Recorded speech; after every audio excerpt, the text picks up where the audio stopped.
News ടുഡേയിലേക്ക് വീണ്ടും മറ്റൊരു സന്തോഷകരമായ വാർത്തയിലേക്കാണ്. മെസ്സി കൊച്ചിയിലേക്ക് നവംബറിലാണ് ടീം കേരളത്തിലെത്തുക. അർജന്റീന മത്സരം കൊച്ചിയിൽ നടത്താമെന്ന് സർക്കാർ അറിയിച്ചിരിക്കുന്നു. ജയേഷ് പൂക്കോട്ടൂരുണ്ട് വിശദാംശങ്ങൾ നൽകാൻ. ജയേഷ്, മെസ്സി അങ്ങനെ കൊച്ചിയിലേക്ക് എത്തുന്നു, നവംബറിൽ ടീം കേരളത്തിലെത്തും, മറ്റു വിവരങ്ങൾ എന്തൊക്കെയാണ് ലഭ്യമാകുന്നത്? ഉറപ്പായിട്ടും മെസ്സി കേരളത്തിലേക്ക് എത്തുന്നു എന്നുള്ള കാര്യം കുറച്ച് മുൻപേ തന്നെ വ്യക്തമാക്കിയിരുന്നു. അതിൽ ഏത് സ്റ്റേഡിയത്തിലായിരിക്കും ഇനി മെസ്സി കളിക്കുക എന്നുള്ള കാര്യത്തിലായിരുന്നു ഒരു അനിശ്ചിതത്വം ഉണ്ടായിരുന്നത്. തിരുവനന്തപുരം കാര്യവട്ടത്തെ ഗ്രീൻഫീൽഡ് സ്റ്റേഡിയത്തിലാണോ അതോ കൊച്ചി കലൂർ ജവഹർലാൽ നെഹ്റു സ്റ്റേഡിയത്തിലായിരിക്കുമോ കളിക്കുക എന്നുള്ളത് ഇപ്പോൾ അതിൽ ഒരു ഔദ്യോഗിക സ്ഥിരീകരണത്തിലേക്ക് നമ്മൾ കടക്കുകയാണ്. കലൂർ ജവഹർലാൽ നെഹ്റു സ്റ്റേഡിയത്തിൽ തന്നെയായിരിക്കും ലയണൽ മെസ്സി ഉൾപ്പെട്ട അർജന്റീന ടീം കളിക്കുക. എതിരാളികളെ തീരുമാനിച്ചിട്ടില്ല. അധികം വൈകാതെ തന്നെ എതിരാളികളെ നമ്മൾ നിശ്ചയിക്കുന്നതായിരിക്കും. എന്തായാലും അതിനൊരു ഔദ്യോഗിക സ്ഥിരീകരണത്തിലേക്ക് ഇപ്പോൾ കടക്കുകയാണ്.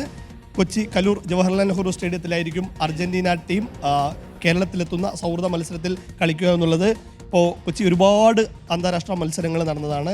97-ലെ ഇറാഖിനെതിരായ മത്സരങ്ങൾ ഉൾപ്പെടെ 100,000-ന് മുകളിലെല്ലാം കാണികൾ വന്നൊരു വേദിയാണ്.